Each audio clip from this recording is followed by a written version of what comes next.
Hello, hello. How's everyone?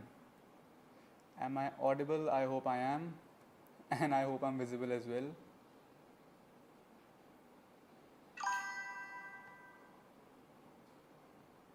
Hello, hello, hello. Hi, hi. What's up? Just doing a live. Hello. Love the audio videos. Thank you so much, guys. Thank you so much.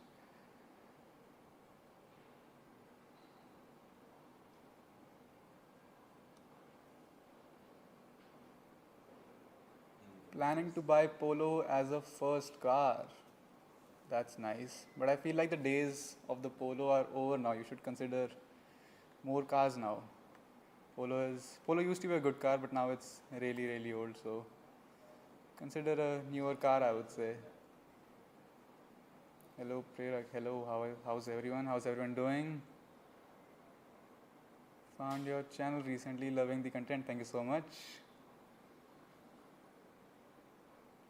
Hey, bro, how did you get that much knowledge about the mechanics and the electronics of the car? I honestly don't have that much knowledge, to be honest. I just I just sort of open everything and hope that I can put it back together, and that's how I've been since my childhood. Any car, any RC car, or any toy that I would have, I would just open it up and hope that I would be able to put it back together. And half the times I would not be able to put it back together, and I would give it to my dad that, hey, handle this. I'm not able to put it back together. So he would do that and he would teach me how to do it. So I feel like, yeah, it is from my dad as well, and it is through this constant learning of just opening things, tinkering around out of curiosity. I just learned some knowledge over the years. But honestly, I don't feel like I have that much knowledge or experience or skill on this. I'm just starting out. So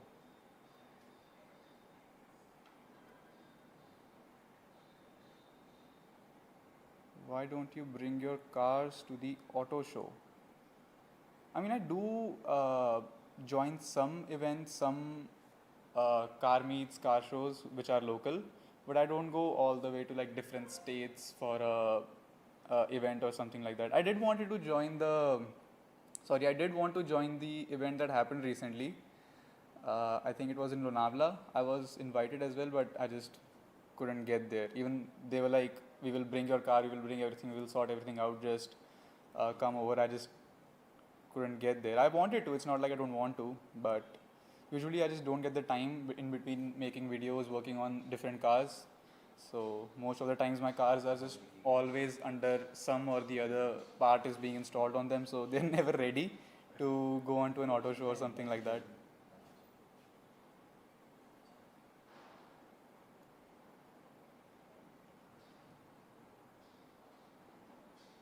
Love from Assam. Thank you so much. I have a Passat B7. How to enable 12K OPS? Check if your car has the sensors first of all. Does it have sensors on all corners? If it does, like if it has 12 sensors, then you have 12K PLA. If you have 12 sensors, just watch my video that I've made on the LoRa, and I've explained how to activate such stuff.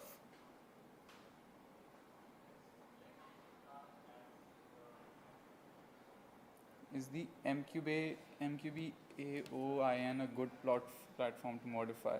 It is a good platform, honestly, because it is filled with potential. It is MQB at the end of the day. So everything that you see on like the newer latest cars, the lane keep assist, adaptive cruise control, virtual cockpit, all of the good stuff, you can enable all of that in your MQB AOIN cars as well.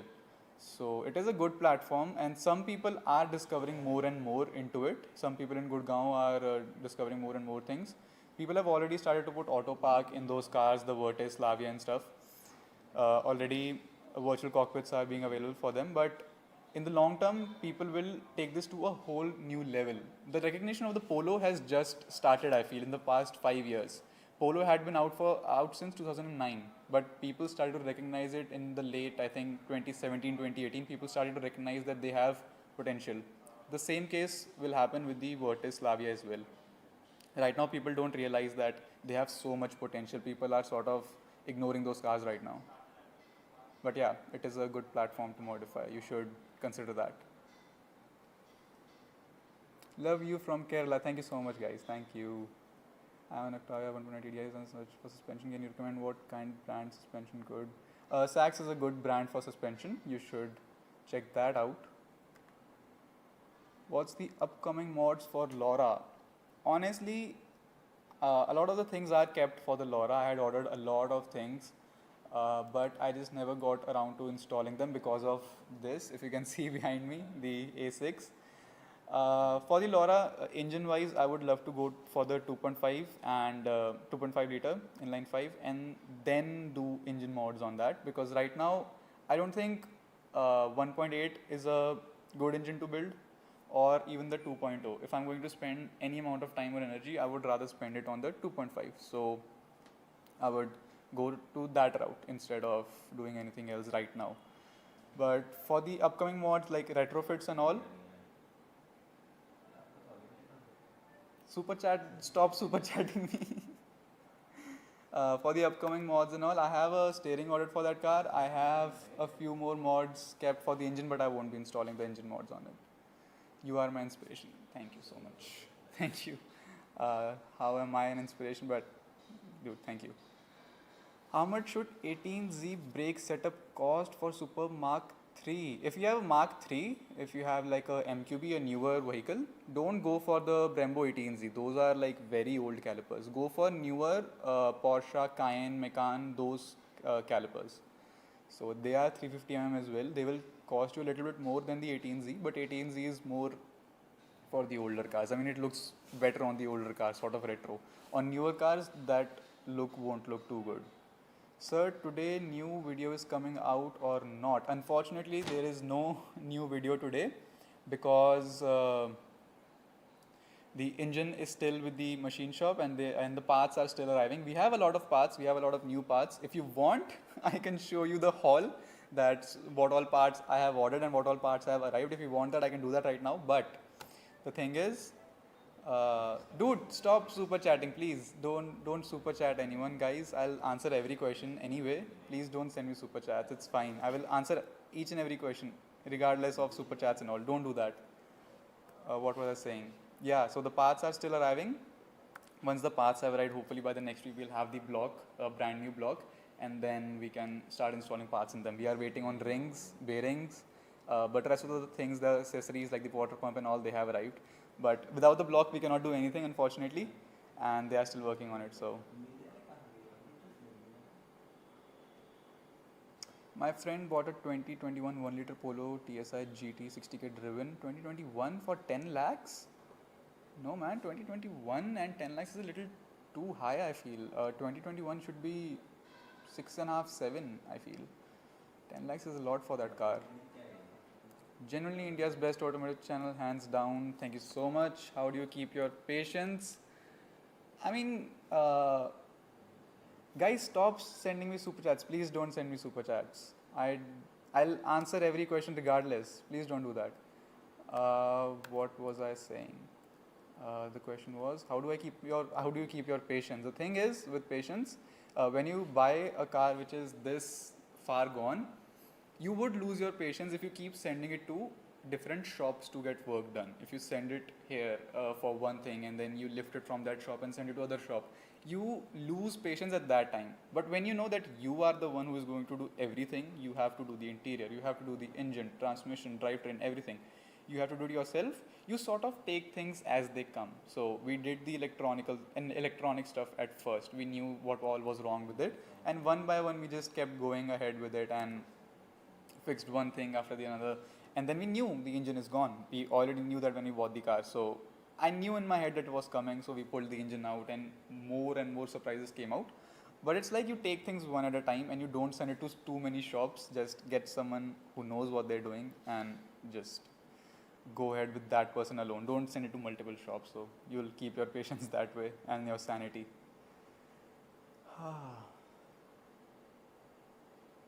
What's your thought on installing virtual cockpit in Polo? This is a virtual cockpit in Polo. I'll tell you what. The recent virtual cockpits that you see popping up on Instagram, YouTube and places like that, those things have been out for like 10 years now. But people were just not installing them because obviously, one, they are Chinese. They are not original OEM virtual cockpit for the PQ Polo doesn't exist. So the cockpits that you see online, those are all, first of all, they're Chinese, they're aftermarket, they look really shabby. So, and they are not that cheap, they are still pretty expensive. They don't look OEM whatsoever. And only recently we have started putting them because it just takes one person to install it, put it on Instagram, and then everyone just sort of copies it. And that is what's going on with it. In my personal opinion, it looks really shabby on the car. Those sort of virtual cockpits exist for every car out there. If you want, it's sort of a universal thing. They make it for, they have their Audi skin on it, so you can install it in every Volkswagen Audi vehicle. But they exist for every car out there. So if you want one for your car, just go on to AliExpress, you'll find them. But they don't look that good. Why do you never explore other than the VAG group, the Volkswagen Audi group? Why do I not do that? First of all, I was looking for a project car, and this popped up. It's just a coincidence that this was an Audi. I wanted it for the 3-liter supercharged engine. There are other brands that I wish to explore, but the thing is, in the luxury segment, the higher segment, only the Volkswagen and Audi group is relevant in India, unfortunately. The parts for luxury segment cars, only these cars have those parts available. So if you want sort of a luxury segment car, let's say if I go to British cars, Land Rover, Range Rover, stuff like that, they also have supercharged engines, Jaguars and stuff like that. But the thing is, the part availability for this itself is so sparse that if I go to those cars, I'll be just waiting for months and the content will stop. But don't wish to go for British cars. What I wish to do is go towards JDM cars. I was really interested in doing a Civic project, but then this popped up, so I just had to do this one first. It's not like I'm not interested in other cars, it's just something that keeps happening. How much investment do I need to start the restoring business? What sort of restoring business are you talking about? I mean, are you talking about restoring cars or other things? Best car to buy under 4 lakh. 4 lakh is a very strict budget, I would say. But even though I say that you should move away from the Polo, but the best car under 4 lakhs would be a Polo because it would have the best chassis out there, and you can go all the way to the latest cars in terms of mods. Alright, I'm going really far behind in the chat. What's the latest chat like? Is it possible to import old JDM car from Japan to India and get it registered in the RTO? Old JDM car. First of all, in India, according to the rules, you cannot import a used car and then get it registered. That doesn't exist. Unless you go the grey way. What is the grey way? You import a car, used car, and let's say you imported car A, but the car A was never sold in India and your car A is used. So you register it as car B, which is sold in India, which does exist in India, but unfortunately the car B got totaled. So you take all the papers from that and plonk it onto your car A. That is the grey way, which you should never do. I'm not encouraging it, but that is something people do. So it's not legal, it's not straightforward. You cannot import a used car, unfortunately. You can carnet it if you want and drive it around for like 6 months, 1 year, 1.5 years accordingly.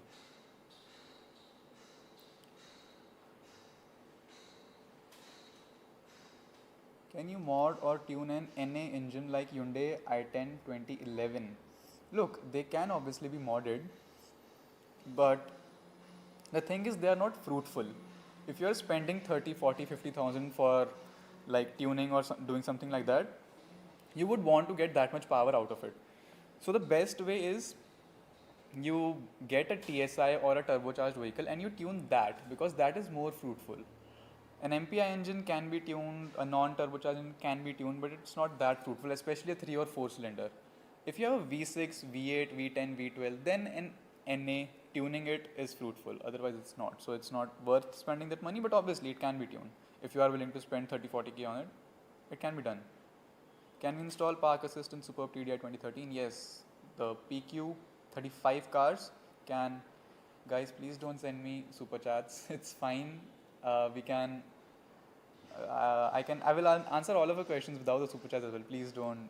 But yeah, thank you so much. But please don't do that. Bro, I have to I do custom mods. It like I have installed custom made remote starter using Arduino and also 360 view system that too using Arduino. Damn, that's nice. Arduino boards is something I wish to explore more of. I wish to make like CAN converters with Arduinos, but I never got around to doing it. But it's cool that you are doing that base booster. That's cool. I wanted to ask, is there any real scope in India for flipping unused or minor accident cars? Subscriber, we have a new subscriber, Viper, thank you. Is there any real scope in India for flipping unused or minor accidental cars? Look, people are doing it. Alright, people are doing it in bulk in India. It is a heavily unorganized market. There is no real organization which handles all of this. There are no certain rules which handle any of this. So the thing is, you're talking about minor accidental cars. People out there rebuild entirely totaled cars and resell them, and you won't even know because they're that good at it. So there is a real scope in it, obviously, but the thing is, how far will you go? Because you have to lie a lot. It is not a clean business. भाई वो बंद कर दो प्रशांत, आवाज़ आ रही है बाहर से. There is a lot of potential in it. There is a lot of scope, but how far will you go? It depends on your sanity. So it is totally like possible to do it. You can take it to a much higher scale, but I mean, you shouldn't really sell minor accident, total accident, or any such cars. But yeah, there is full scope of it. You can see it on Instagram that people are just selling loads and loads of cars which are not even worth selling, but there are people out there who will get it because there is a market out for everything. So, bro, what about? Oh, where did the question go? Bro, what about 2009 Volkswagen Jetta? Summer Jayadev, thank you for the subscribe. Bro, what about 2009 Volkswagen Jetta 2-liter TDI Mark 5? It's a good engine to rebuild. We will get parts for this engine, or is it tough to get? So the Mark 5 Jetta, I feel like if it's a 2009, it's not a 2.0 TDI, it's a 1.9 PD. That's the exact car that Ram has, the person you see in my videos oftenly. And he has been doing a lot of stuff on it as well. So you get parts for it pretty easily. It is a good engine to build. A 2-liter TDI never goes wrong. 1.9 PDI, you can never go wrong with those engines. They are going to outlast you for generations. So definitely a good car, but it's really old. So make sure that you pay like you don't pay that much for it. Like 1.25 to 1.5 is the max that you should pay for such a car, unless it is really kept well and there are no issues with it. But most often people don't maintain them. They think that it's a diesel, it doesn't need maintenance. Unfortunately, it does. So just pay accordingly, and yeah, it's a good project to pick up if you're into diesels. Should I go for Polo 1.2 or 1.2 or 1.0? Honestly, I think you should go for Vortus or Slavia at this point. Polos are really old, especially a 1.2. If you're talking about a 1.2, the last 1.2 was 2019, which is really old at this point. Unless you are really passionate for a Polo, then obviously go for the 1.2. 1 liter has more power potential, but it is rough around the edges. You know, it's not that refined. You will always find a lagging issue. Chaitanya Sharma, thank you for the subscribe. You will always find an issue with the 1 liter. Go with the 1.2. It's more refined, and the DSG is not that big of a problem that people claim it to be. I've been driving it for a while. People have been driving it for lakhs of kilometers. DSG is not a problem. So go for the 1.2. But again, like go for Vortex or Slavia at this point.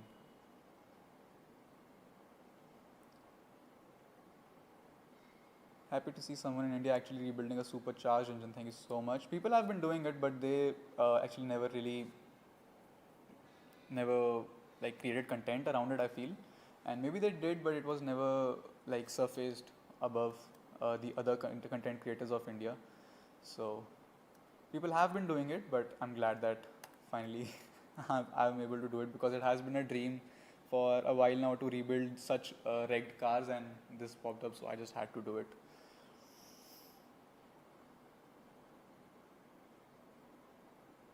Buying Polo 1.5 TDI running 1 lakh kilometers, under that 4 lakh, or a 1 liter TSI manual.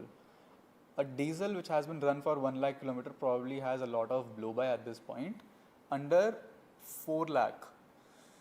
I mean 4 lakh is the maximum that you should pay for such a car, or a 1 liter TSI manual. Go for the 1 liter TSI manual. I mean, honestly, I'm not that big of a diesel head. I would always prefer a petrol over the diesel, unless it is a 2 liter TDI, the modern one. So I would always suggest you go for a petrol as well. They are just less problematic than that.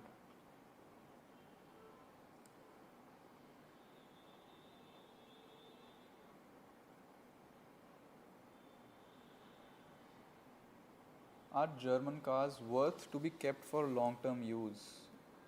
Why are they notorious for being unreliable? So German cars have this image of being unreliable or expensive to maintain, and there is a reason for that. Most often times people compare it with the Japanese cars, the Marutis that we get in India. So the Marutis and the Hondas that we get in India, most often people compare it to that. But German cars is a different segment on its own. So you should not really compare German and Japanese, first of all. Second, there are two thoughts of concepts that go through their minds for Germans and for Japanese. The thing is, Japanese know that their cars will outlast everything, even if they are not maintained well. Germans have certain rules defined. You need to do this service at this interval. You just have to do it. If you skip it, it'll come back later and it'll like cost you a lot of money. So if you maintain your German vehicle, if you go with like every rule that they say, if you go by every maintenance schedule that they're recommending, you will be fine. With a Maruti, a Honda, those rules are, yes, they are defined, like do your engine service at this interval, do your oil change of the gearbox at this interval, do such stuff at this interval, but they're not very stern with it. If you don't do the service for even 2 years, those cars run fine. Germans are not built like that. They are much more complicated. They are much more over-engineered. So we shouldn't compare both of those, number one. Now, if you go by all the things that they say, if you maintain them, if you do the timing at the correct interval, if you do the oil change of the engine and of the transmission at the correct time, if you do all of that, they will outlast you for generations as well. But yes, they do take some amount of money from you. But it's not like they are unreliable. If you maintain them well, they are totally reliable, nothing goes wrong with them. Do you import car parts from other countries? Like what site to find them on? If I import my car parts, I don't import them directly. Most often, I try to hand it over to a relative or someone, so that it's less on the shipping and it arrives sooner. But usually for like the Audi, I'm importing a lot of parts from the US and from Canada. So sites which I use are just eBay, really. I just go through eBay and I find out where the seller is sitting. And I just ask relatives or someone, a friend of mine who is coming from overseas, and they just bring it for me. Most often that's what happens. If you import it directly, you will be charged with a decent amount of duty and shipping, and it'll take at least a month. There are a lot of sellers on eBay which sell stuff directly to India. A lot of them don't as well. Like 40% sellers on eBay don't sell stuff directly to India. So you have to send it somewhere else first, like to a relative or someone, and then you can import it to India. But mostly I just hand it over to a relative or a friend.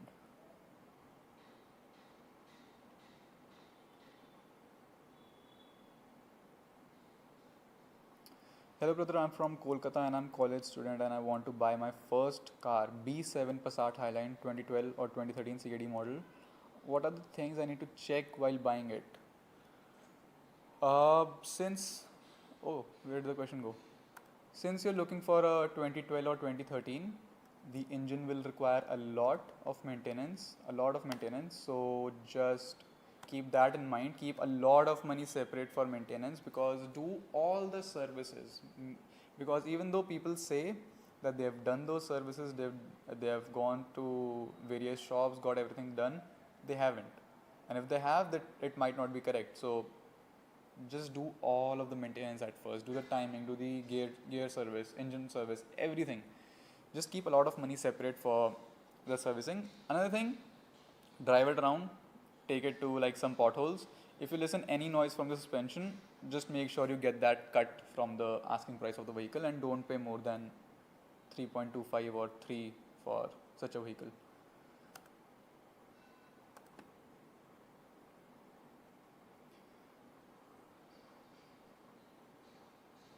Bro, the instrument cluster on my friend's F10 523i started malfunctioning after a battery replacement. What are we supposed to do? if you have a BMW and you have replaced the battery, you are supposed to get it coded. If you don't have the coding tools, go to a shop or go to BMW, get the new battery coded according to the amp hours that the new battery has. The thing is, what BMWs do is over the time the battery degrades and it requires a little bit more charge than what it used to get when it was new. So over time the amperage that is being sent to the battery increases. So when you put a new battery, suddenly that new battery is getting a lot of amperage as well, and the entire electronics of the car sort of start to malfunction. So you better get that coded as soon as possible. Hopefully that will fix your instrument cluster issue. Otherwise, it will show up in the scan what is wrong with it, and you can go ahead and diagnose it that way. I have LoRa LNK 2010 and I want a stock infotainment unit with Android Auto, which used car system. If you have a Skoda, go for the RCD 340 which was offered in the Skoda. For the LoRa, it is a slightly smaller unit. The output is not that great, but it will be good enough because you just want Android Auto or CarPlay. So it will fit your purpose, but the output might be slightly lower than your stock setup. Why Polo 1.5 TDI overheat? 1.5 TDI first of all is a really old engine. If you haven't kept up with your maintenance, the entire engine sort of rusts out. If you ran it with water even for a millisecond, the entire engine starts to rust out. That rust starts to settle in the radiator and different galleries of the car. So what you should do is do an engine flush, a coolant flush, and you take a hose and you put it in different galleries of the block, and you will see a lot of rust come out. So do that flush and get a brand new radiator which is OEM. It won't overheat then. Get G12 coolant as well. Get it flushed properly. How did you start working on cars? Where did the question go? Oh god, so many questions. Where did the question go? Oh, it's fine. Is it legal to lower a Vortus GT? If we can, is there any legal range to do it? First of all, you change a single bolt on your car, it's illegal. In India, the rules say you cannot do anything to your car. Nothing can be tampered with. If you change one bolt, your car is illegal. Congratulations. So if you lower it, obviously it's not legal, but do the cops really enforce that onto you? Do they really stop you for that? No. They don't really bother with lowering it. As I've said it in a video as well, that if you are modifying your car, it's fine as long as you don't annoy the general public, the system or the police. You just stay in your lane. All right, you have a modified car, just stay in your lane. It's for your own fun. Don't bother other people with it. Don't start doing donuts in the middle of the street. So it's fine if you do all of those mods, but obviously they are illegal. If you're talking about black and white, it is illegal, but everything falls sort of under a gray environment. So we have modified cars, no one really says much about it. Yes, Thar owners do take it a little bit out of the box with the wheels going 6 inches, 1 feet out of the car. That is totally illegal, and yes, rightfully they get stopped by the cops for it. Do you like Mark 1 Octi RS? What are your views on the mod potential against the LoRa? So Webber is asking if I like the Mark 1 Octi RS. I did a video on the Mark 1 Octavia VRS. It was a friend's car, and the mod potential is crazy on it.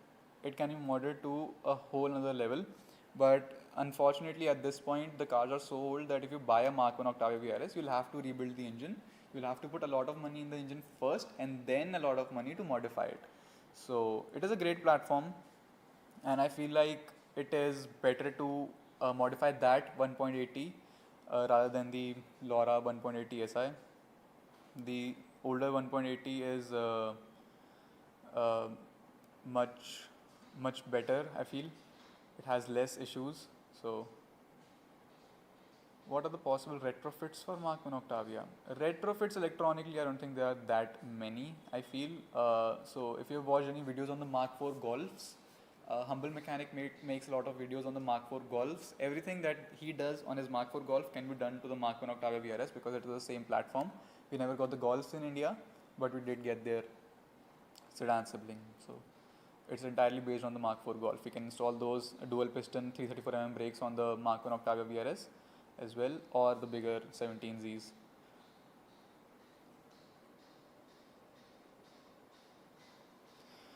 Planning to buy a BMW 520D 2019. What are the common failure I could expect in such a car? 520D 2019.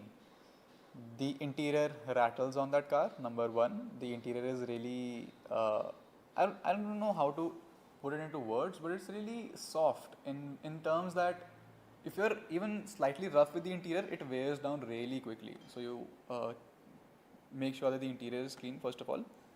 It is a BMW. It will leak. Check the engine's health. Get it inspected at BMW. They'll charge some money, but it'll be worth every penny. Get it inspected for the engine and put it up on a lift. Check everything on the suspension. No suspension component on that car is cheap. So you check everything.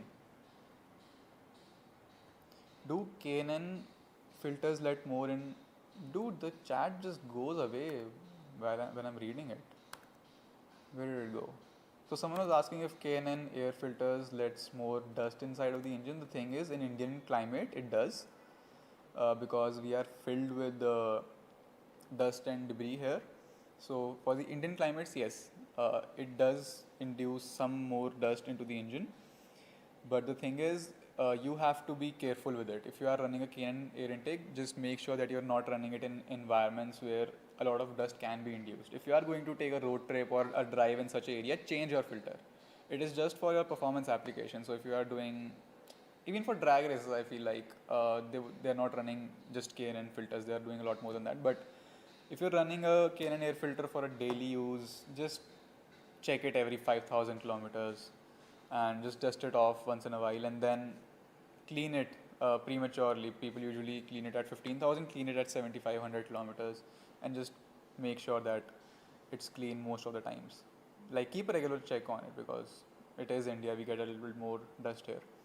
Can we directly retrofit 8K OPS sensors with the RCD340 in Mark 5 Jetta? Yes, you can directly. You will require a lot of wiring and coding. So direct, I don't know what do you mean by directly, but yeah, it is possible. Like it supports it, the platform supports it. So bro, what is the current status of Audi? As you can see, it is just sitting behind me. The engine has gone to Jalandhar for some work. So the engine is getting redone. The block is getting re-sleeved. It will get honed and probably the heads will be decked. They won't be changing the head valves or the sleeves because they have been redone already. So they won't be doing that. But yeah, it will be decked. Block will be redone, and then we have got new bearings, everything for the block, new piston rings, not new pistons, the pistons were fine, they were totally possible to be reused, and the machine shop also recommended that just reuse them, it's fine, just get new piston rings. So we have piston rings ordered, we have bearings ordered, we have accessories ordered, a lot of the stuff has arrived, like timing has arrived, some accessories have arrived, but a lot of the stuff is still in pipeline. By this week, all the stuff will be arrived and the engine will be done. So this week's video should be on the assembly, hopefully, fingers crossed. So that is the status, and once the engine is done, we have purchased a lot of new parts for the rest of the car as well, just to do the general maintenance like engine mounts, DSG, service, everything, so that we can drive it with no problem for years to come.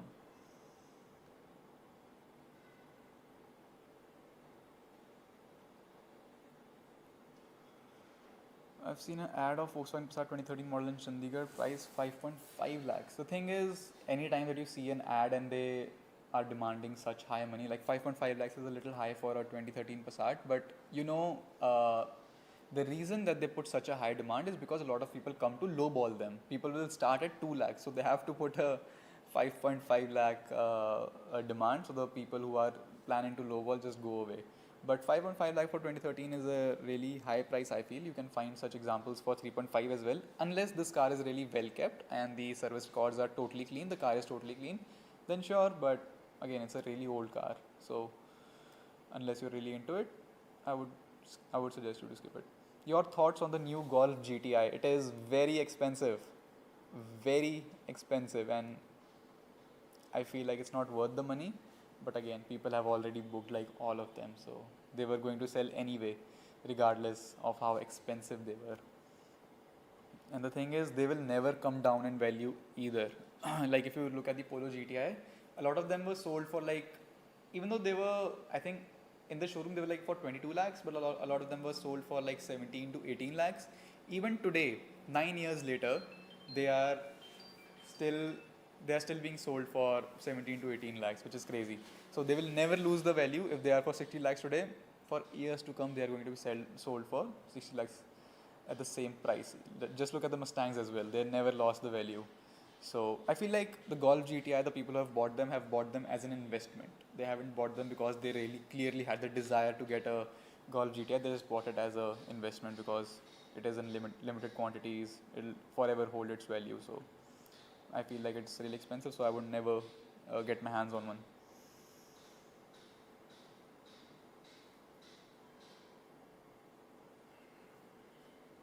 How much does it cost to maintain your 2016 Polo GT? Do you now daily it because your Project Laura isn't all-wheel drive? I actually stopped driving the Polo. I always thought that once the Laura is up and running, I would stop driving the Polo because I sort of want to preserve that car. I know it sounds dumb. I understand that, but it is my first car and I wanted that car since a very long time. It has been my forever dream car, and now that I've got it, I've customized it to an extent, and I sort of wish to preserve it now. I don't wish to drive it too much. So I always thought that I would stop driving it, and that is what I have done. And how much does it cost to maintain it? Doesn't cost that much, man. It's just like annually I have to do a service, which is I think roughly 10,000 rupees. Sometimes less than that if I'm not changing all of those parts. But somewhere around 10,000 to do a service on it annually. And the fuel cost is really high. It costs 10 rupees per kilometer, that car. So fuel cost is high. Other than that, to maintain it's not that expensive. If you do the maintenance on your own, it doesn't cost all that much. You just pay for the parts, and in some time the vendors also start to give you a lot of discounts. So it doesn't cost all that much.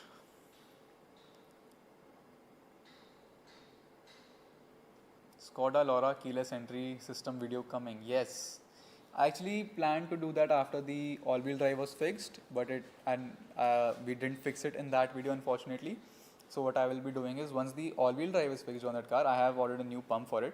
So once that is fixed, we will do the keyless entry as well. Most of the parts are ready for it. I feel like just one sensor is missing, but most of the parts are ready. Even the wiring is ready.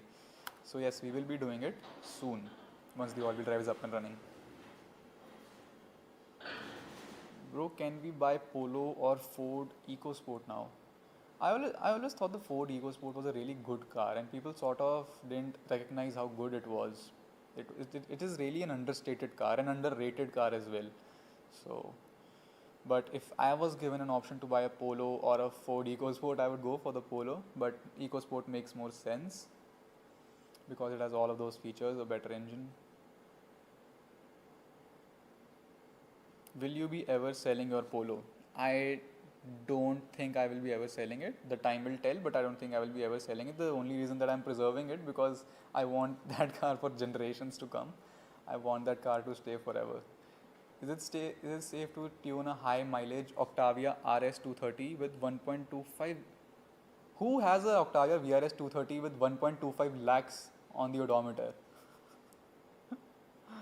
Octavia RS 230 with 1.25 lakhs on the odometer. Is it safe? First of all, that engine is going to ask for water pump, timing chain, a lot of the stuff first. So you do that, you check if it has blow by or not. It'll probably have blow by now. If it doesn't have all of that, if it is properly maintained and you have done your maintenance on it, then it is safe to tune. Otherwise, a 1.25 lakh driven VRS 230, I don't think it has been driven sanely. I'm pretty sure people must have gone over the board with it. So just do your due diligence before.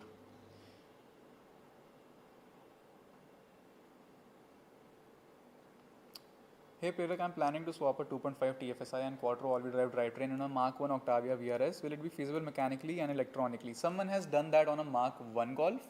They have installed a DASA in it, and they have installed the Quattro system, I think from an A3 or a Mark 4. I feel like from a Mark 4. So someone has done that out there already.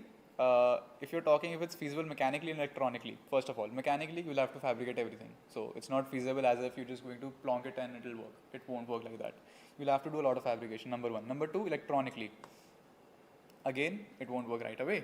You'll have to run standalone ECUs for almost everything. You have to run standalone ECU for the instrument for the engine, and then it won't talk to your instrument cluster. So you'll need a separate instrument cluster. If you run a Haltech standalone, then you'll need a Haltech instrument cluster. So it's not feasible directly, but yeah, obviously it is doable.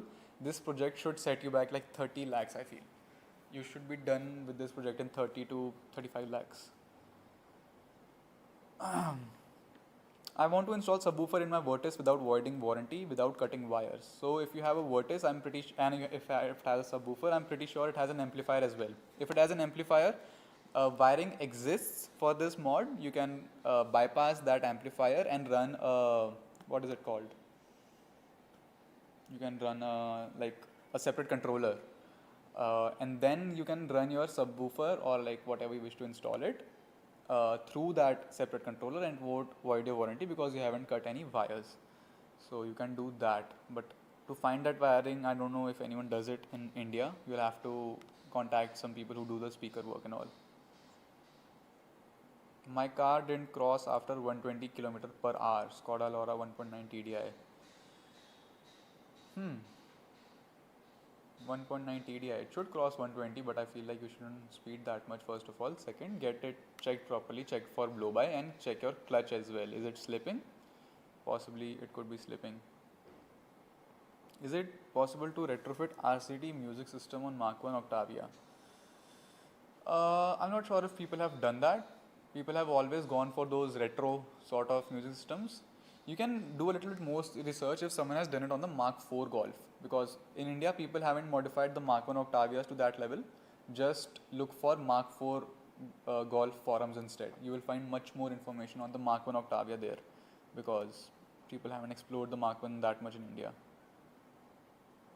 Buying 2010 or 11 model Civic in 2025, your take on it and suggestion. It is, first of all, it is a really old car. I don't know what are your plans with it, but if I were to get it, I did initially think that I would go with a Civic, the 1.8 Civic, install a K24 in it, and then do an all-wheel drive swap. That was my initial project that I was thinking of before this came along. But if I were in that situation, that is the build I would be going for. Why no Hyundai cars? I have a Hyundai car at home. My dad drives a Hyundai Creta, so why no Hyundai cars? We have your Hyundai car, but there aren't much things that you can modify on it. Like even if you look at the N line, the DCT gearbox on it is not that good. Like if you go with the manual, that is a good engine, that is a good transmission, but even the DCT one is not that good. So sure, there is some potential in those cars, but again, you don't get that bang for your buck in those vehicles. You get the most bang for your buck in Volkswagen Audi vehicles or British vehicles.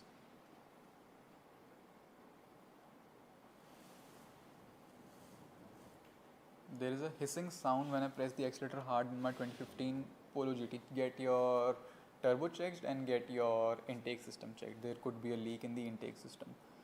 If it's just a whistling sound, slight whistling sound, it could be your turbo, possibly, if you ever ran your car without a proper intake. Should I go for a Chevy Cruz or remap Altis diesel? I feel like the Chevy Cruz had anyway much more power. If your Altis diesel is in fine condition, remapping it would be a good decision, but those cars were made more for refinement, longevity and fuel economy rather than power. The Cruz was made for power, so make your decision accordingly. What is Slavia versus Verna? Verna is a really light car, I feel. I've driven the Verna, it feels really light. Driving it, it doesn't give that much of a joy that a Vortus or a Slavia would, but Vortus and the Slavia are sort of lacking in features at this point. So a Verna has more features, so if based on that, based on if you want drivability or features, make your decision. Why would you set up a Mark 1 Octavia RS in a budget of...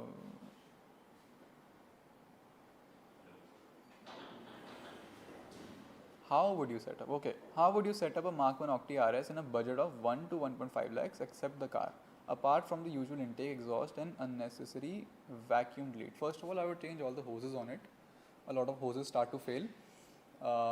Secondly, I would look into more engine mods on the way of like, if I put a bigger turbo on it, will the pistons be able to handle it? Those pistons do handle it, the contours are sort of a failing point on them. So I would rebuild the engine with that amount of money with better internals. So that even if I wish to push it with more and more power, I don't have to worry about the engine. I don't have to worry about the piston rings. So I would spend that money, 1.1 to 1.5 lakhs on that, and I would redo a lot of the wirings. Octavia, the Mark 1 Octavias catch fire from the electronics, so I would do a lot of rewiring on the electronics. Can we retrofit drive modes to the Octavia VRS 230? Does the VRS 230 not get the VRS mode? If the VRS 230 doesn't get the VRS mode, you can add it. You need the like ECU data sets and everything from the VRS 245. I think we need to install a few more things in order for it to support it. We just need to code a lot of things. Probably coding would suffice for most modules except the ECU. I'm pretty sure the ECU would be different. So meet up in Mumbai anytime soon, bro. Once this car is done, the A6 is done, I would do road trips across India. I really wish to do a road trip to Mumbai as well. I wish to do a road trip in this to Goa. So Mumbai will be in my way. So we will do a meet in Mumbai as well. But yeah, so road trips are planned. So a lot of meetups could be possible in the near future. Trip in Gujarat. Road trip to Gujarat would be nice, I feel. But first of all, I'll be honest, where I wish to go for a road trip. I wish to go to Kashmir in this car, I wish to go to Goa, and then I wish to enter Nepal in this car, if I can enter Nepal. I've never been there, and I wish to do a road trip to Nepal, so we'll see where all I end up. Been hunting for a BMW E30 to buy and maybe restore, and no solid leads yet. Any tips to know where to look? Also, what's the take on the E30? Not sure if the exact E30 was available in India, but there are a few. There was one on sale that I noticed. There is this shop called Wagon Street in Punjab. They must have old E30 or any older BMW, an E39 or something. If you're looking for an older BMW, look for Wagon Street. Contact them. They'll connect you with someone. Why don't you take a Honda Civic as a project car? As I just mentioned, I was planning on the Civic as a project car, but this came up, so I took this. I have done a full body kit and a pearl white wrap on my Swift Gen 3. Can you suggest if I should go for stage 2 or not with full system exhaust? Will it affect my mileage, your average fuel economy? What engine is it? You didn't mention your engine, but if it's an NA, don't go for like a stage 2 or something. Like it is beneficial, sure, but is it the most bang for your buck? That is the question you should ask. If you wish to go for it, definitely go for a stage 2 tune, full system exhaust. Just don't make it obnoxiously loud, first of all.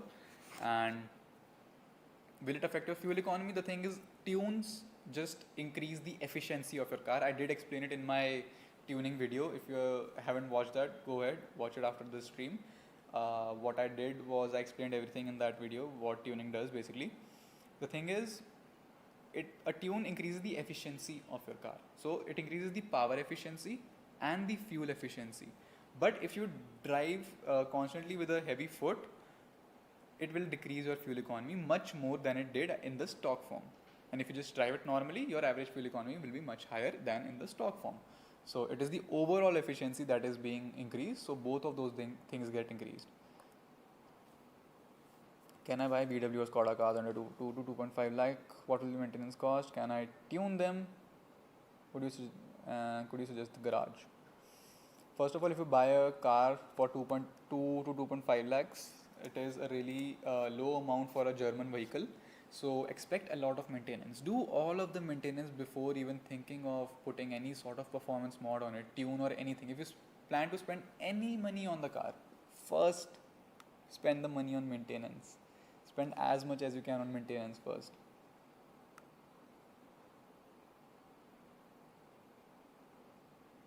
It does not really sound dumb preserving your Polo. Thank you.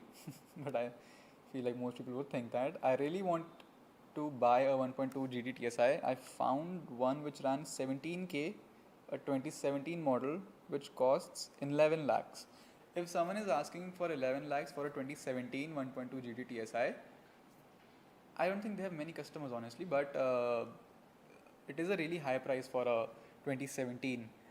So in 2020, I bought my 2016 for 6, I think, and according to the calculations, why did it sound like that? Okay, according to the calculations, it shouldn't cost you more than 5. I feel that car shouldn't be more than. See, it is less driven, so it should be like 5.5 at max. So 11 lakhs is an absurd amount. It is really high. For 11 lakhs, you would get a Vortus today. Your thoughts on Vortus 1.5 GT plus DSG? Great car. It has great potential. And the thing is, people are not realizing it right now, but in the future, everyone is going to mod the Vortus and the Slavia like they have been modding the Polos and the Lauras in the past. So it has great potential. Apart from just thinking about modifying it and stuff like that, if you just want to keep it as a daily, that car is great. So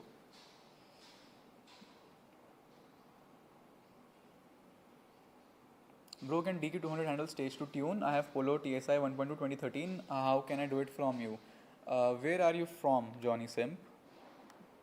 DQ200 can handle a stage 2 tune, but the thing is, your car is 2013. It is really old. It is running on the old DSG fluid or the old mech fluid. I'm sorry. They were running a different mech fluid back then, and it had sulfur in it. So the recent mech fluid is mineral oil. So first of all, change your mech fluid, and then think of a stage 2. Check the conditions of your clutch plates first. So get all of that checked before you start to push your gearbox or your car, because it is 12 years old at this point. The clutch must be perished by now, so get that done before.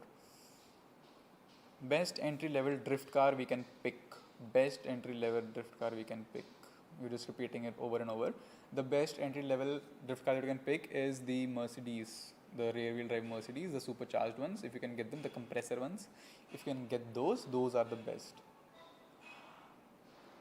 Vinesh Sharma, please don't send me super chats. It's fine, I will answer all of your questions, guys. Please don't send me super chats. Hi, love your work, thank you so much. Polo ka emulator kahan se liya? Polo's emulator for the steering, you can get it from my shop, that rat sells, Instagram. I'll be able to help you source that there. Is it possible to restore and sell cars in India? Many people abroad do this and earn significant profits. Can the same be done here? I'll tell you what the mentality is here in India. By old cars, I don't know what you mean by old cars, but I'm going to think that you mean classics, and to restore classics and then sell them. The thing is, any amount of money that you spend on the car, it's like people don't really acknowledge that. People don't really acknowledge any amount of money that you spend on a car. For example, if you buy a 2005 Octavia and you restore it to perfection, people will still expect that you will sell it for under 2 lakhs. So unless you have the right market for it, which it does exist in India, it is not a good business unless you have the right market. Again, to find that right market, people already exist who have found the right market, and instead of restoring them, what they do is they gather old cars like that and they approach people who are like passionate about those cars, and they approach them like, hey, do you want this car? We will restore it for you and you just pay for the restoration. That is how they earn. They have garages and they earn the money like that, instead of putting all the money up front and then trying to sell it. That way you won't be able to sell it for all that much, because the mentality is it is an old car. It shouldn't cost that much unless you have the right person, and then it is good. People have been doing it overseas for a lot of time, because old cars don't lose value like they do in India out there. They don't lose value. They don't have such stern rules against older cars. The part availability is great out there as well. It's not as difficult as it is in India.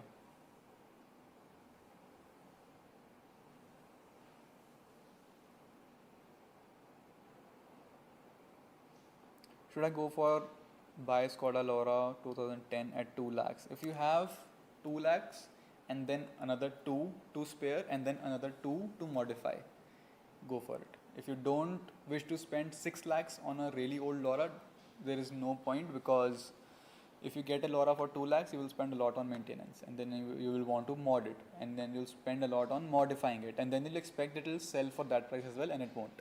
It won't sell for that price unless you're really passionate for building a LoRa. Don't do it. I feel like people are. It has been this trend has been going on for like 4 or 5 years. I've been noticing that people are just totally shifted towards the Polo and the LoRa. I myself sort of, but I got the Polo because I wanted it for many years. Then I got the LoRa because I just wanted to do an all-wheel drive project. And then I got this car because, again, challenge, project, whatever. But I feel like they're not worth spending a lot of time or so much money on, in terms that you won't get that back, first of all. In terms of pleasure, joy of driving it, sure, you would get that back, but there are other cars which offer it in the same price range. So look for better alternatives. What engines do you like, petrol or diesel? Mostly petrol, honestly.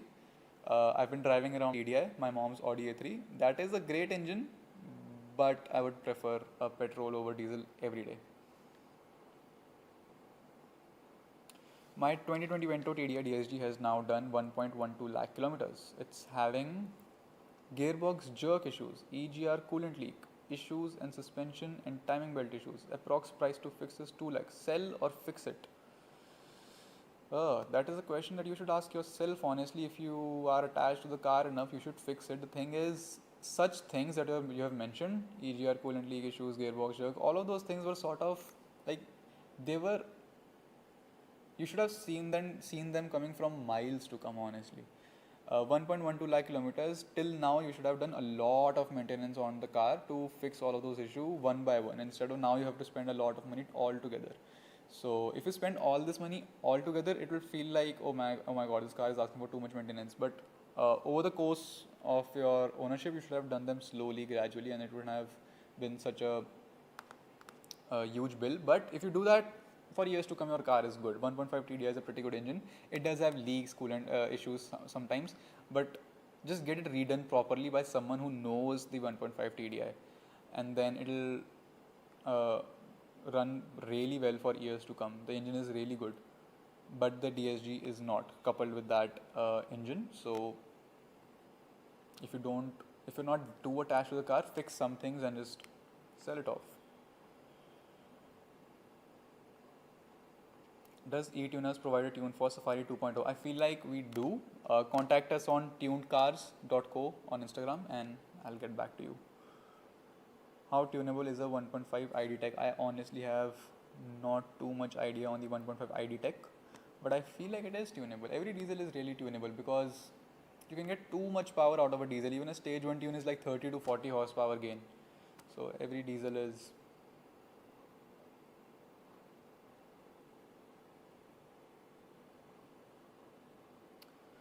Recommend the mech fluid change. I'll change, and how to check clutch plate life. It runs on 85. It's run 85 kilometers in the auto. Okay, so he's asking his DSG has run 85,000 kilometers. I think this is the 2013 Polo guy. How to get it changed? Take it to a experienced workshop who have done mech fluid changes before. First of all, how to check your clutch plate life? The person you'll get the fluid changed from will know how to check it via VCDS. They can check the amount of play that there is, and based on that they can check how much life is left. So from VCDS you can do that. Second, you can get your mech fluid replaced. The thing is, you'll have to open the mech for it. So go to someone who's really experienced with it and get mineral oil instead of the old sulfur one which was in there.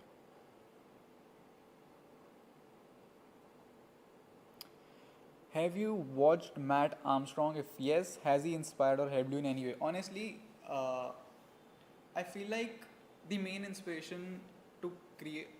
First, okay, this is a really long topic, but number one, I wanted to make videos since I was a little kid. I have been making videos since then.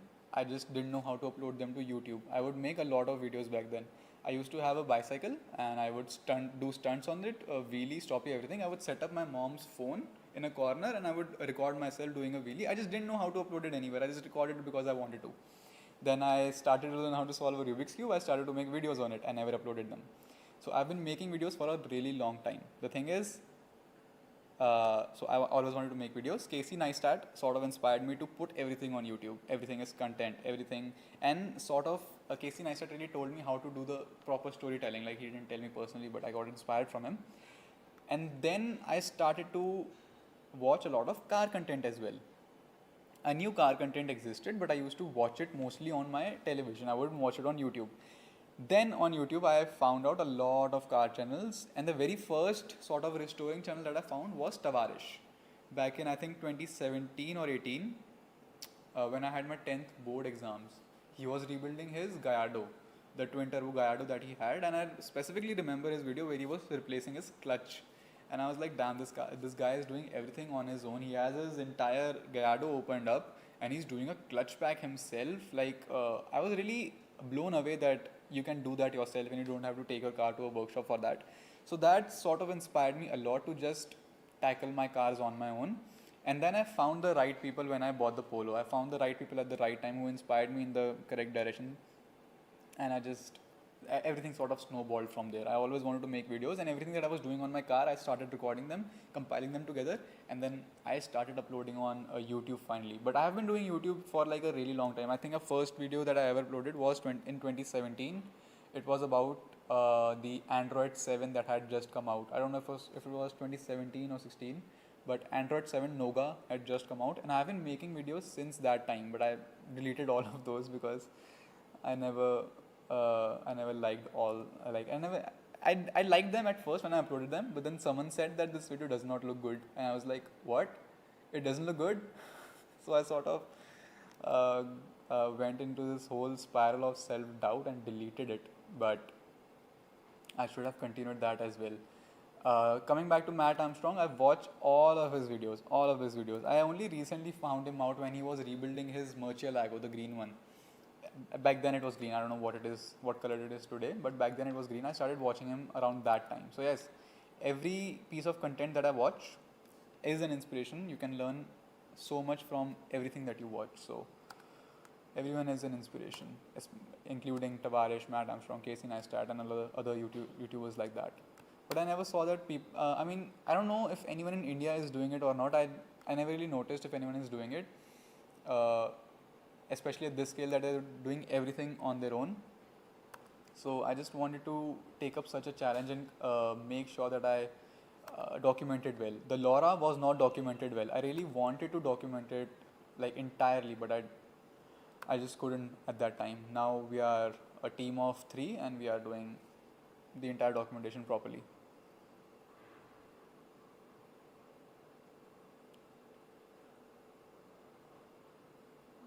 Solution: ZF 8 HP and X5 is a sealed for life as per BMW ZF suggests service at 8 years or 1 lakh kilometers.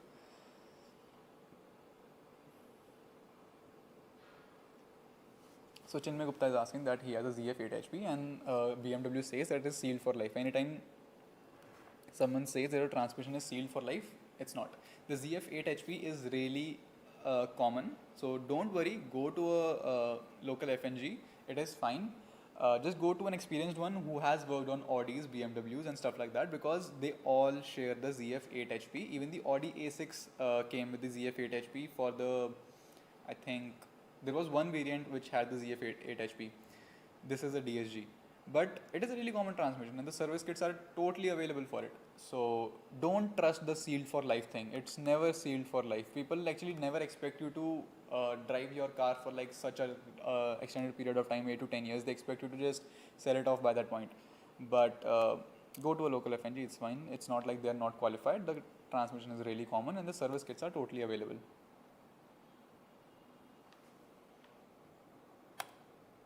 How to import parts for cars in India, example Honda Civic. Will you help importing the parts? The thing is, for Civic or Japanese cars, the best way to import them would be directly from Japan. So find a good website in Japan who ships to India.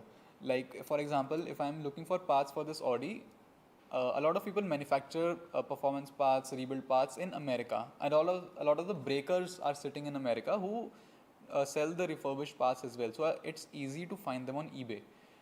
If you can find a certain part on eBay, make sure that they are shipping to India. That would be the best way to go about it. but to import it from a vendor who is sitting there and then getting it shipped will be really expensive.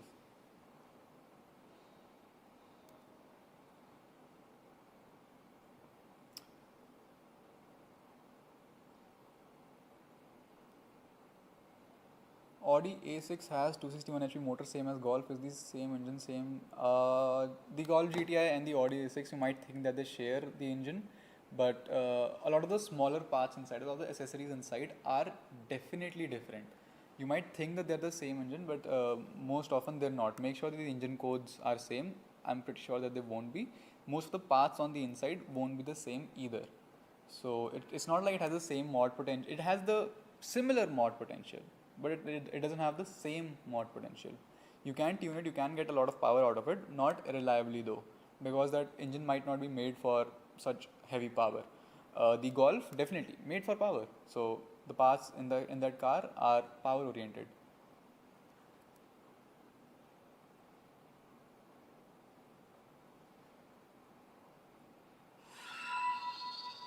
Thank you so much for the subscribe.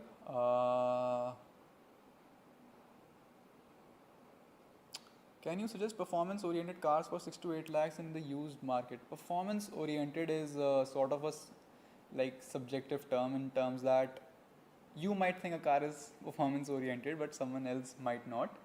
So, performance-oriented car for 6 to 8 lakhs, man. Like go for a good engine car, I would say. They're not exactly performance-oriented. In India, we glorify the engines which were just meant for like day-to-day use, to drive from A to B. We sort of glorify those engines like the 1.2 TSI, 1 liter TSI, 1.5 TSI. We sort of glorify them, but go with a 1.5 TSI engine. A lot of the mods can be done to it, or go for 6 to 8 lakhs. I mean, there are not too many performance-oriented options. I can only think of the 1.5 TSI. If you can get your hands on a used in a couple of years, you will be able to get a Vortus 1.5 or something for 8 lakhs, definitely. That would be the best I can think of right now.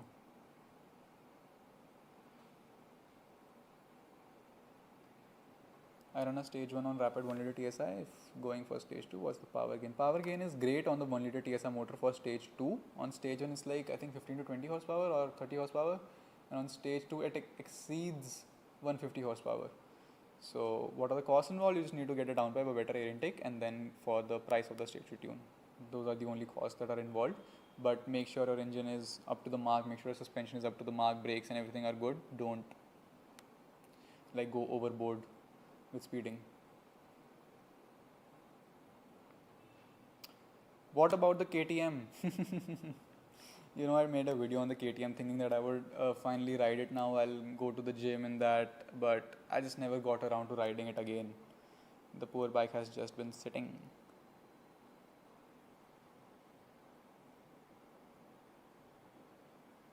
Alright guys, it's 1:19. I'll stay here for 10 more minutes, and at 1:30 we will be ending the stream. So bring your questions now. You have 10 minutes and then we will end the stream. It has been great talking to you so far. So many questions, man. I did not expect so many people to join. I was like 10 people will join at max. I'll have like conversations like 10 people, but so many of you have joined. And so many questions are rolling in. So much love. Thank you so much for all of this, man. So much. Is it possible to make an engine swap legal through the RTO? If so, then what's the procedure?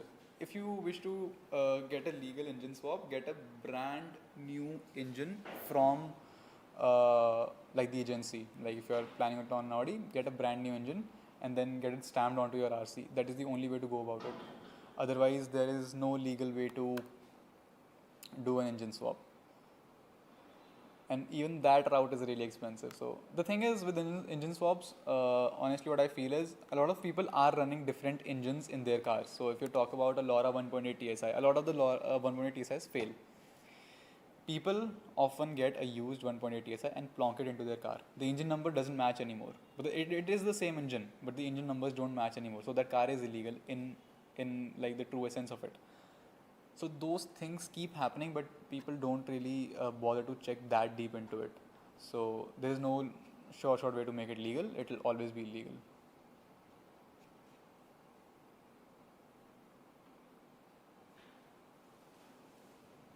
What is the timeline gap between videos and real time work? This is an interesting one. There is no timeline gap, honestly. We work through Monday to Saturday, and I feel like every night our editor edits those videos that we shoot, and then by Sunday we hope that the video is ready. What we try to do is give you the most that we can on the Sunday video. We try to cover everything that we have done so that you can get the most progress. Did you work in any company before? I did not work in any company before. आपका education qualification क्या है? I have done mechanical engineering. I took science in 11th and 12th, and then I did my mechanical engineering. I have always been interested in mechanicals. If something has an engine or mechanical moving parts, I am interested in it. So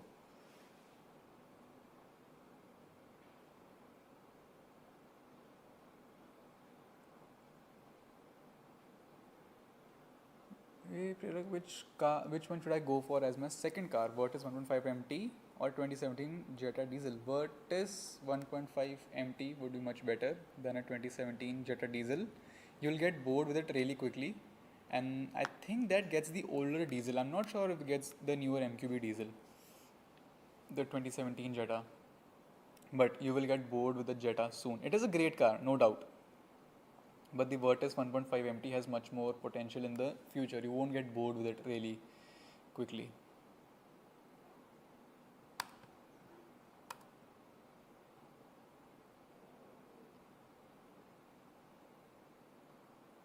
Hey brother, long time fan. I do CAD plus hands-on wrenching, but love to help with the A6 build. A lot of people are emailing me and contacting me that they would love to contribute. Definitely, I would love to get your hands on this car as well. But right now, we just don't have a schedule where we work on, where I can call you and be like, hey, you can come by at this point and so on.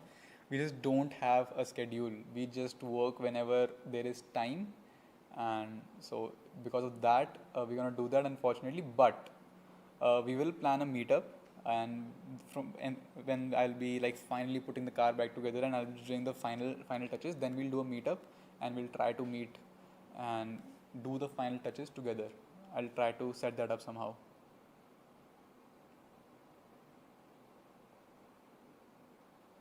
That Audi belongs to scrap. Definitely it does, and we are trying to get it out of it. So we are trying to keep that from happening. It does belong to scrap, and it was almost scrapped. So I just wanted to save the 3.0 T. That is why it is here and it is being worked on. Should I consider a 2013 Jetta TDI in 2025?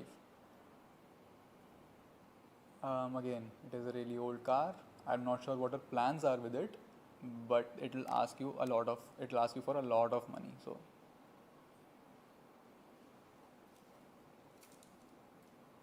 do I need to do a course on tuning or remapping cars? Please guide me. Do you need to do any course? Actually, just have a good mentor, honestly. Like, we are tuning under UK Saint, Vikram Walia, and he has been doing this for so many years now. He has so much experience, he has done so many cars. So just have a good mentor. Don't just go in and buy a master tool and tune cars yourself. You will blow up a lot of turbos. Have someone good which is looking over you, and then you will be fine. As per a course, I feel like you can gain enough information online and through your mentor that you won't need to do a course really. A course would be good, but dude, why do you hate diesels? I don't hate diesels, man. It's just, the thing is, I've noticed that they ask for a little bit more maintenance than petrols do, number one. Number two, the tuning potential sure is good on the diesels, but they just have lower end torque. I like the higher end torque and the higher end power that the petrols give. That adrenaline that the petrol has, it cannot come with the diesel. The diesels are great. I mean, they can churn a lot more power than petrols in many cases, but I just prefer petrol. It's not like I hate diesel.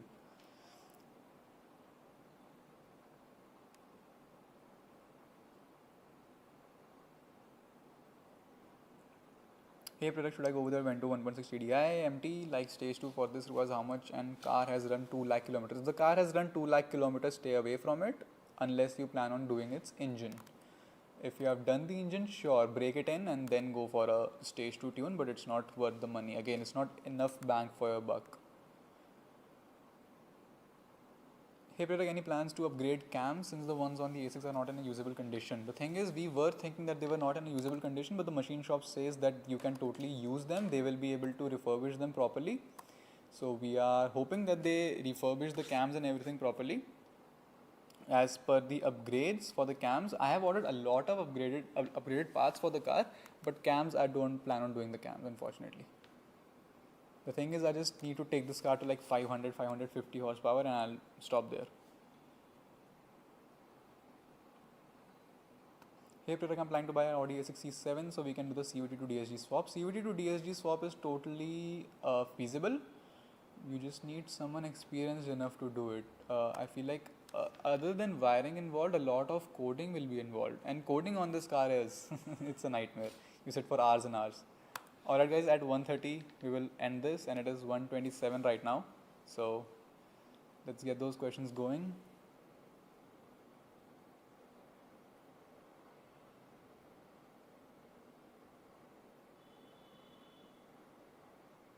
I really love building cars, I really want to start, but I have zero knowledge. How should I start? Like, I've been watching foreign people rebuilding cars from past 3 years. What is your age? It depends on that.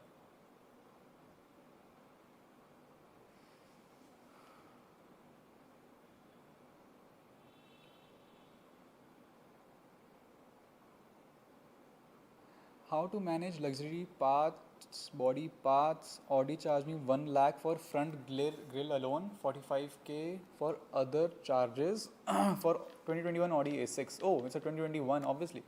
For a newer car, you will be charged that much.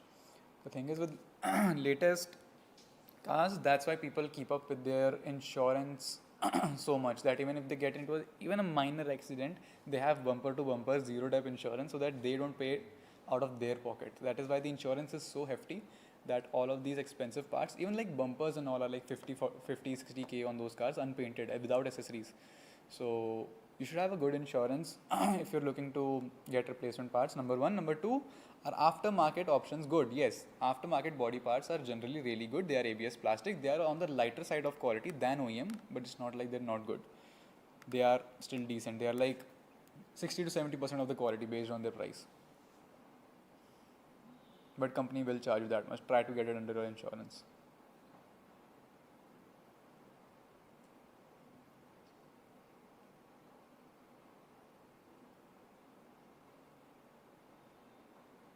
Can Etuners do a stage 3 tune with the EQT Vortex XL turbo for the VRS 230? I'm not sure of the turbo that you're talking about, but if you have an upgraded turbo in your VRS 230, we can definitely tune it. We will first put a base map on your car, and then based on that base map, we will do data logging on your car. But I'm not sure of the turbo that you're talking about, honestly. But again, this is the process. We do a base map and then we do data logging, and then based on the data log, we refine the map over and over for a stage 3. It is an entirely custom tune. What's the best exhaust setup for Polo 1 liter TSI? So in the Polo 1 liter TSI, you have a cat, you have a GPF, you have a resonator, and then you have a muffler. You have 4 restrictions. Keep the cat, keep the GPF, remove the resonator, and remove the muffler. That is the best exhaust setup, and the sound is pretty decent. When will there be the new video? The new video will come this week, hopefully. If the engine is back, if the parts haven't put together, the new video will come then. This is the reason that we did this Q&A live session, because there was no video this week. Engine is still being worked on, parts are still arriving.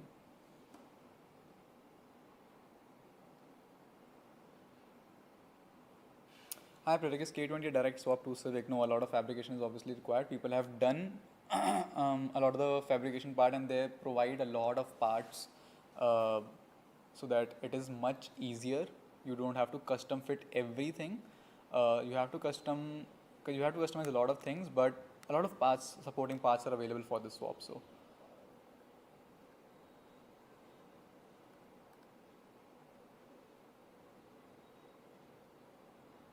I want to learn more about working on cars. I'm 28. How should I go about learning? Just by doing it, honestly. I never really went around and learned anything. I just started to do it. I just started opening things, and I've been doing that since I was a little kid, I feel. I just opened every RC car, and then I had a bicycle. I opened that bicycle. Then I had a two-wheeler. I opened that two-wheeler. The bike, I opened the bike. Same goes with the Polo and every car, so on. So just dig into it, I would say. Like watch a couple of YouTube videos, start to dig into it. You'll gain more experience and more confidence with every bolt that you open and close. Do you refer to workshop manuals for building the cars? Yes, workshop manuals are essential while doing anything on a car. If someone knows the best about your car, every bolt about your car, it is the OEM manufacturer, and they create those manuals. So you have to you have to refer to them, because even when we're working on the engine, we need every torque value of every bolt. So we cannot not refer to the. There was an interesting question. Where did it go?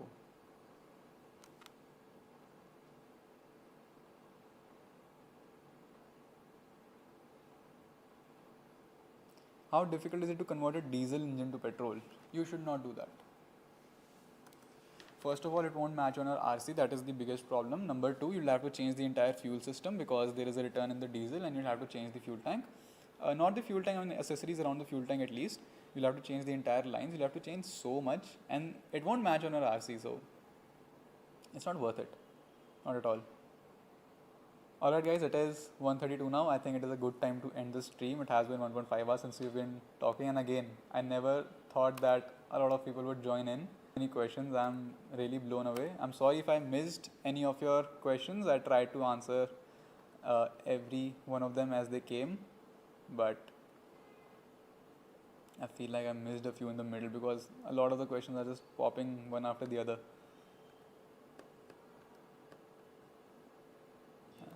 And I'm not able to refresh questions.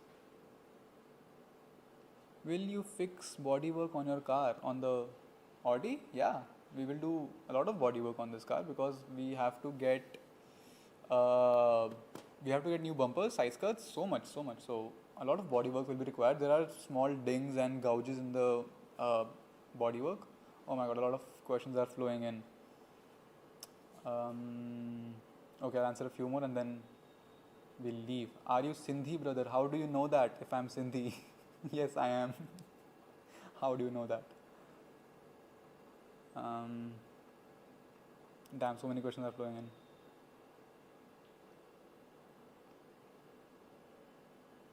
I cannot keep up.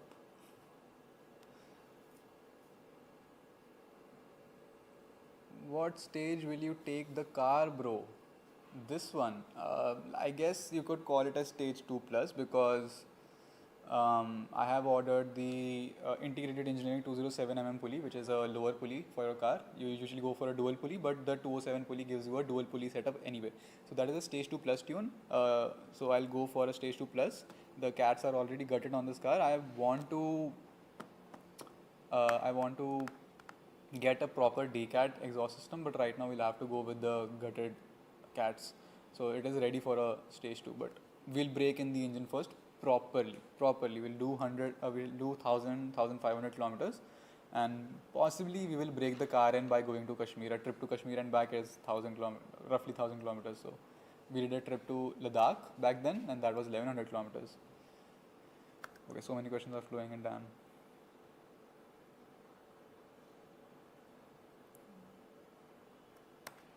What are your thoughts on Swift DDIS engine? Great engine, it's good for daily driving, A to B driving, city driving, it's great for that. Can you install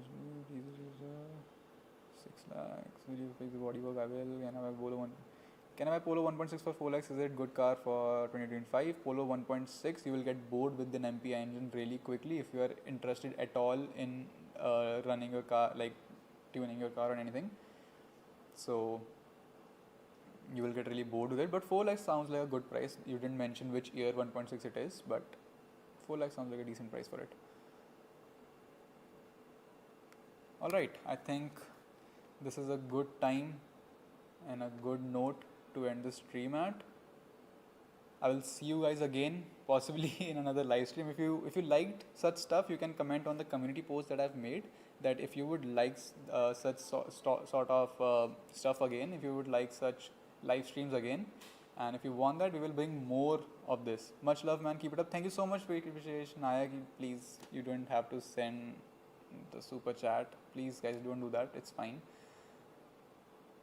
So yeah, let's end the live stream here on a good note, and I will see you guys in the next video, which should be this Sunday, if the engine has arrived and if the if all of the parts have arrived.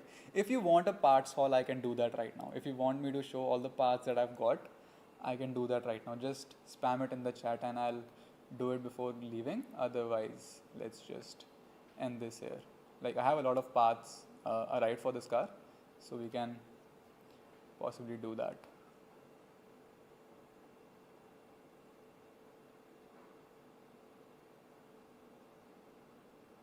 Yes. Okay, a lot of people want the parts to be shown. Okay, I'll bring the parts. Okay. I'll bring a few of them, and if you have any questions for them, you can ask them here. Wait right here.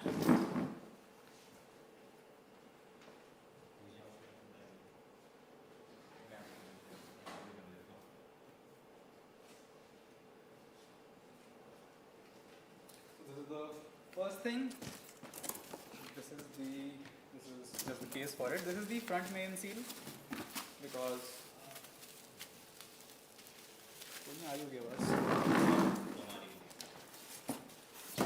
so this is the front main seal.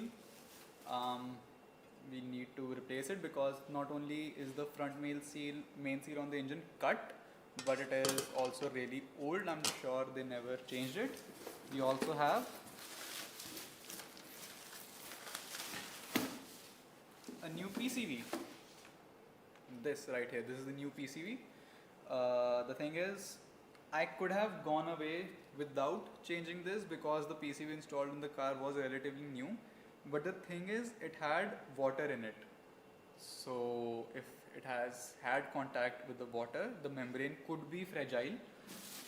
So why risk it? Just install new parts. So these are the two parts for the engine that have arrived. There are a lot more. There is timing. There is engine mounts. I'll show you them right now.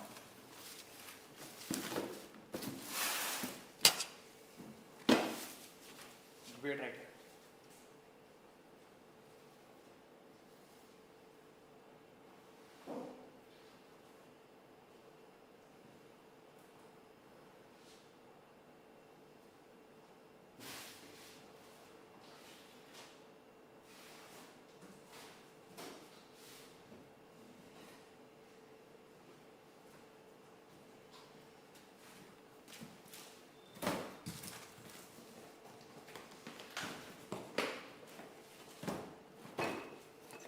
This right here is the entire timing chain kit. I don't know how to show it on camera. I'll just pick up each part, like chain, sprockets, tensioners, more sprockets, more guides, everything. Just there are so many components to this timing that I'm scared how we're gonna do it, because we don't even have the correct parts to hold everything together. So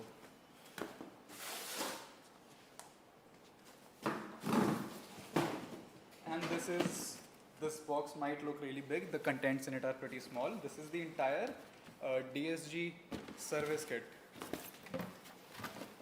So this is the inner filter, which is on the inside of the transmission. This is a new drain bolt, a new filter, and then there is this new gasket that I'm just not going to remove out of the box. This is the new gasket that goes between the plate. Because this is leaking, there is seepage in this, so it's a good thing that we're doing this. And engine mounts have arrived. The thing is, the engine mounts on this car are probably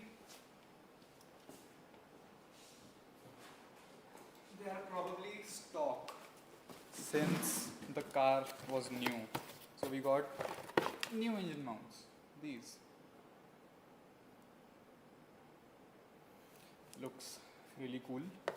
I noticed that they have a connector in it, but there is no connector inside the car. It's either that the connector has been cut previously, or it just never existed in this variant, and possibly we can retrofit it. If we can, we'll do it. Otherwise, there is so much wiring to be done anyway that how does it matter? So yeah, those are all the parts that have arrived. Do you have any questions for those parts? If not, then we can end the stream here. How much HP are you looking in the A6? In the stock form, it is 290 HP.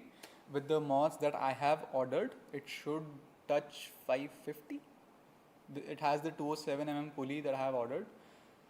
So with the stage 2 plus tune, it should at least reach like in the range of 450 to 500, if not 550, because I don't think I'll be pushing this engine because it is a rebuilt. I won't be. Those are OEM parts. Yes, they are from OEM manufacturers like Fabi Wilstein, Melee, and the DSG. I'm not sure what brand that is, but yeah, they are all next to OEM. The timing kit I couldn't get a proper timing, like a proper branded timing kit. It is made in Germany. So yeah, those were all the parts that have arrived. If you have any more questions for them, otherwise let's just end the stream. 550, crazy. Yeah, I'm aiming for 550, but realistically it will be between 450 to 550. The thing is, I don't wish to like go really crazy because it is a rebuilt engine. I'll take it up slowly in notches, and then hopefully I'll get to 550. Hopefully, it's not like.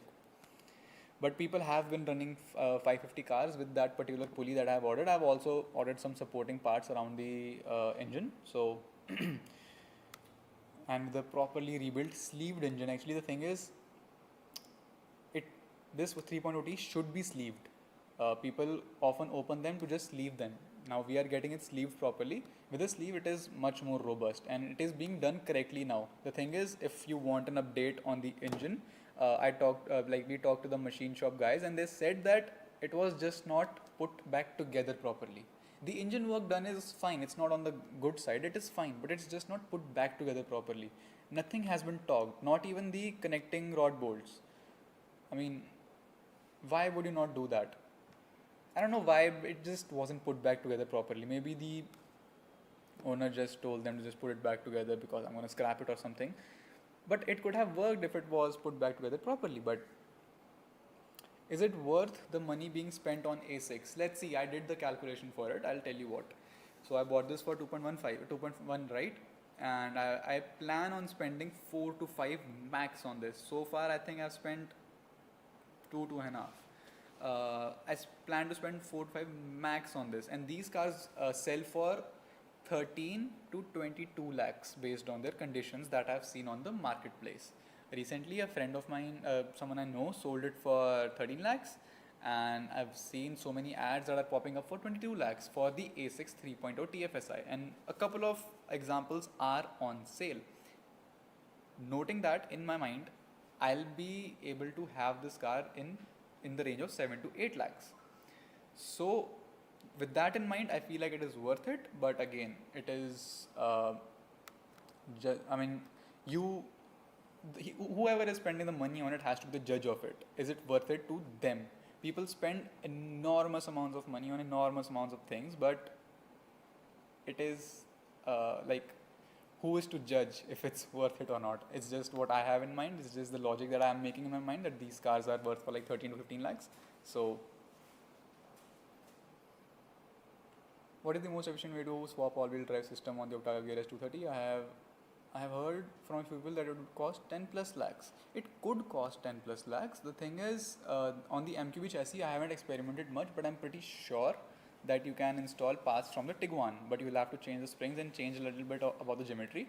But you can get the Tiguan rear subframe, and I'm not sure of the drive shaft. If the drive shaft is the same length between the Tiguan and the VRS 230. In the case of the LoRa, what you could do is get a Yeti, get a LoRa, swap the parts, drivetrain wise.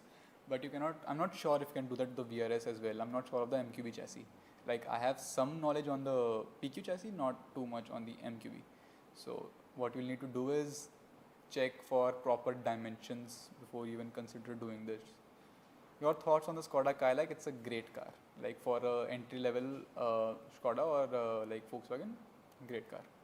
And you'll see a lot of the Kayaks on the road in the future because the interior is entirely Kushaq and it's a smaller car. So it is, I'm like it's not in the quid segment, but it will replace that demographic. The people who are going for the quid and everything, they will start to go for the Kayak. So it will replace that segment, even though it's not in that segment. But yeah, I think this is a good time to end the stream. I've shown you everything. I've given you all the updates that there were. I will catch you in another stream or hopefully directly in the new video if the engine and everything is sorted by then. And in the next video, you will watch us put the engine all back together. Fingers crossed that will be all put back together and the stuff will be done. So pray for the engine, I guess. Hopefully it will be done by then. But yeah, thank you so much for joining in, guys. Thank you so much for all the love. And thank you so much for all the new subscribers and the super chats. They were not necessary, the super chats, but I appreciate them. I try to answer every question regardless of the super chat. So thank you so much for all the love.